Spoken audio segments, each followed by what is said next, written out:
Oh, call this a river house mini. Hey, we got a frog up there on the hill. Toad, no doubt.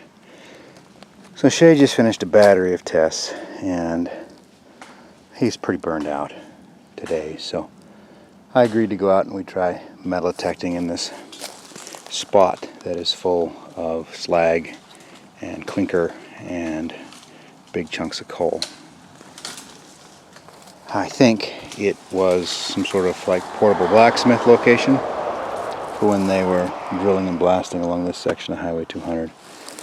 These are our treasures for the day. We found that once before. Right, with the broken tip. Here is the tip. Looks like it's been chiseled off. We've got just a random chunk of bar stock that you can see that it has been swedged through. So that's done by hand. I don't know if this is I almost want to say this is some sort of rake, not a car spring, because look how worn it is. And it matches this piece, right, which has got a chamfered hole and it's worn. So I think it's part of an old road grader. Your guess is as good as mine. Chunk of weather stripping off of something. Another drill bit broken off. Prince Albert tobacco tin. Pull tab Budweiser. I found a pull tab Paps as well. And then this ancient old treasure here that simply served to make me feel old. So yeah, that was what we got.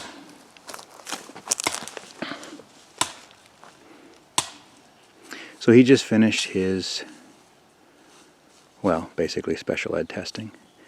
And as we expected, you know, poor guy is going to score incredibly low on reading and writing. And he's got a very high verbal intelligence, although he wasn't showcasing it to his best of his abilities, which makes sense because he hangs out with me and other adults, and I read him, you know, nature books and stuff, and he watches nature shows rather than cartoons most of the time. His spatial intelligence, you know, the ability to take those slips of paper or those wooden blocks with the designs on them and then assemble them to match the design. He scored really high on that, almost 7th grade level. The only thing that was even remotely close to grade level was math. So he's probably going to qualify for special ed. It's not a surprise, right? It's always been my guy, and I have no worries that he'll eventually get it. But you know, he's got some questions, and you know, to have, I mean, I was in special ed, and his mom was dyslexic, so he's probably doomed. And we all made it. He'll make it too. But he's got some questions today as to why he had to take the test and his friends didn't, and what it's all going to mean. And then of course we have the big meeting on Wednesday, and so I figured this was just a good opportunity to get out and, you know, let Shay be Shay. He has very, very few successes at school. So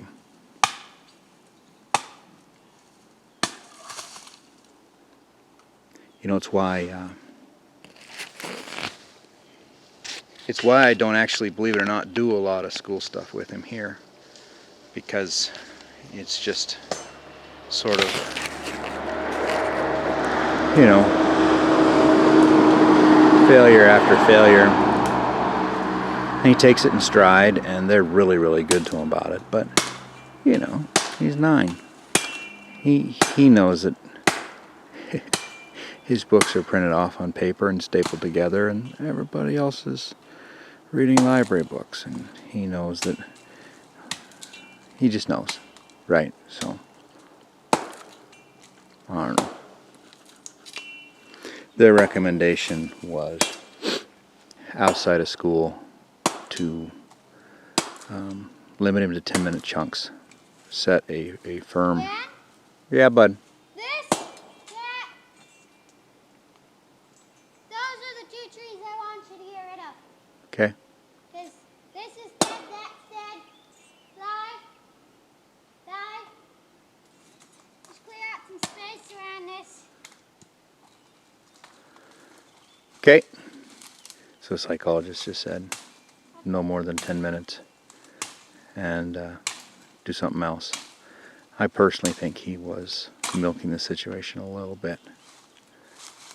And I said that to him, but you know, the guy does it for a living, so he's been around kids that milk it, and his job is to figure out where they're really at, even while being manipulated. So, I mean, he's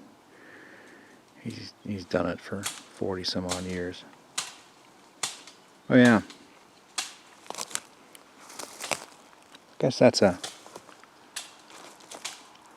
River House Shay update. Don't know why I'm sharing this. I guess because, you know, I really don't want him to feel ostracized. I want him to, you know, his brain will click in. And I don't want him to feel left out. I really don't want him to ever think that I'm like ashamed of him or something like that. So, as far as he's concerned, making these videos is how you show you like something. We actually film lots of random stuff that you never get to see because he likes it. Mushrooms and tree stumps and things like that. So, I don't know. He's going to see this at some point. And I just want him to know that, man, nothing wrong. Nothing wrong at all. And that I'm always proud of him.